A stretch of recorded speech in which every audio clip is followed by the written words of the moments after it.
Привет! I asked ChatGPT for a list of the 100 most commonly used Russian nouns. In this video series, I explain how to pronounce each word, explain the nuances of its usage, and provide examples.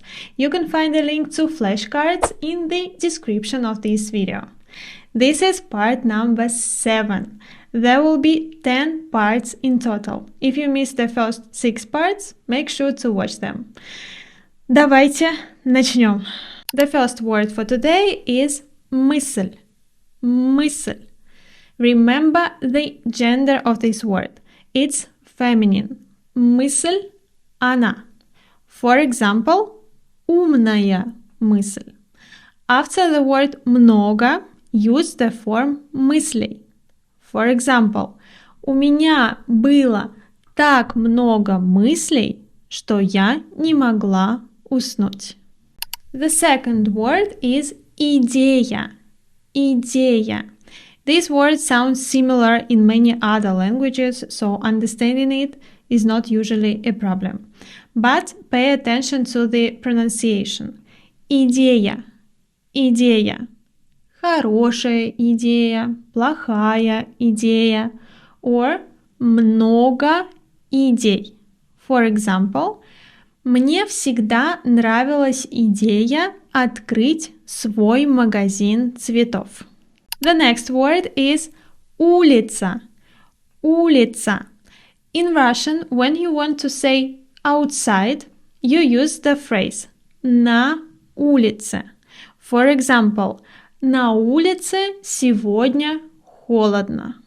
When writing an address in Russian, the word улица is shortened to 2 letters. For example, улица Академика Королева.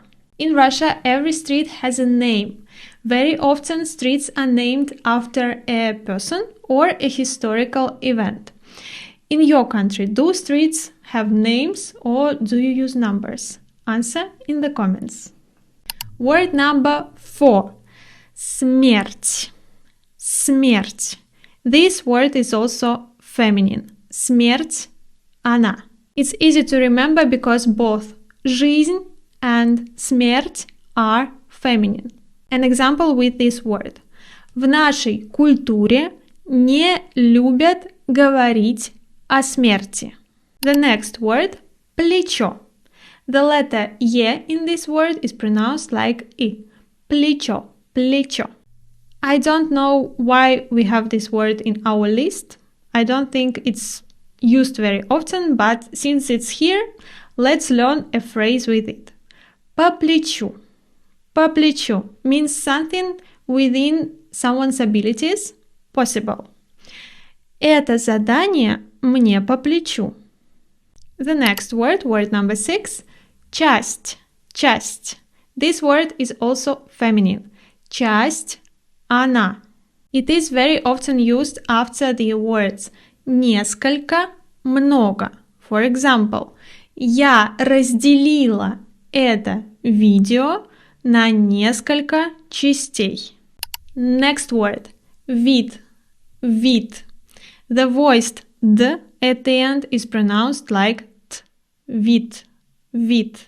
Finally, a word in our list with multiple meanings. The word вид can be used as a synonym for type. For example, разные виды заданий. It can also mean a view. For example, красивый вид из окна, квартира с видом на море. Word number 8. Степень. Степень. Again, a word ending with a soft sign, and it's feminine. Степень она. Its meaning is almost the same as the English word degree. Степень бакалавриата, for example. But when talking about the weather, we use a different word. Градус. For example, сегодня на улице 10 градусов. Суд. Суд refers to both an institution and a place. For example, мой друг работает в суде. Он судья. And the last word for today путь, путь.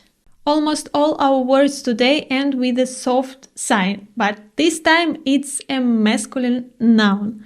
Путь, он. After the word много, we say путей. For example, есть много путей решения этой проблемы. Or another meaning, это самый короткий путь. Or the phrase, пути назад нет. At the train station we also have пути. Поезд отправляется с третьего пути.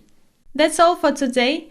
Thank you for watching this video till the end. Please support me with a like and subscription. See you in the next video. Увидимся. Пока-пока.